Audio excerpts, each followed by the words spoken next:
সোমবার প্রকাশিত হয়েছে আইসিএসসি পরীক্ষার ফল, যেখানে গোটা ভারতবর্ষের সম্ভাব্য প্রথম স্থান অধিকার করেছেন ব্যারাকপুর হরিসভা রোড এলাকার বাসিন্দা অনুষ্কা ঘোষ। তার বাড়িতে উপস্থিত হয়ে সম্বর্ধনা দিলেন ব্যারাকপুর লোকসভা কেন্দ্রের সিপিআইএম প্রার্থী দেবদূত ঘোষ, সিপিআইএম রাজ্য কমিটির সদস্য গার্গী চট্টোপাধ্যায়, সিপিআইএম উত্তর চব্বিশ পরগনা জেলা কমিটির সদস্য পারভেজ রহমান বিশ্বাস সহ অন্যান্য সিপিআইএম এসএফআই মহিলা সমিতির নেতৃত্ব।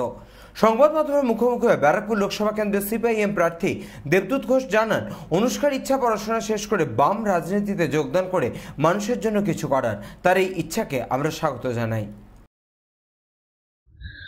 আমি খুব অভিভূত, তার কারণ আমি এখন যে ছেলে মেয়েদের সঙ্গে আমার পেশার কারণে, আমার কাজের কারণে, আমার নেশার কারণে আমি সারাদিনই মানুষের মধ্যে থাকি এবং তার মধ্যে সবচেয়ে বেশি এনজয় করি অল্প বয়সীদের সাথে থাকার সময়। একেবারে ছোট থেকে একেবারে যারা সবে স্কুল শেষ করছে সেরকমই একজন আমার পাশে দাঁড়িয়ে আছে, আপনারা সবাই জানেন প্রথম হয়েছে।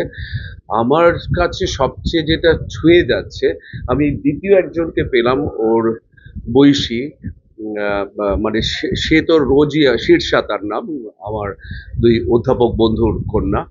সেও ওরই মতো মানে প্রতিষ্ঠিত হয়ে পড়াশোনা শেষ করে পলিটিক্সে জয়েন করতে চায়।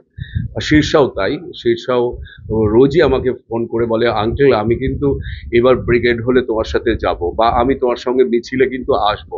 কিন্তু পড়াশোনায় খুবই ভালো, আমি একদমই ডাকি না, তার কারণ এই সময় পড়াশোনাটা না শেষ করে নিলে পরে ওর অসুবিধা হবে। তাই পড়াশোনাটাও ও করুক, আমরা সবাই ওকে খুব ভালোবাসি আর আমরা সবাই ওর প্রতি মানে আগ্রহী। আর এবং ওরা দুজনেই বাম রাজনীতিতে আগ্রহী, সেই জন্য আরো বেশি আনন্দের।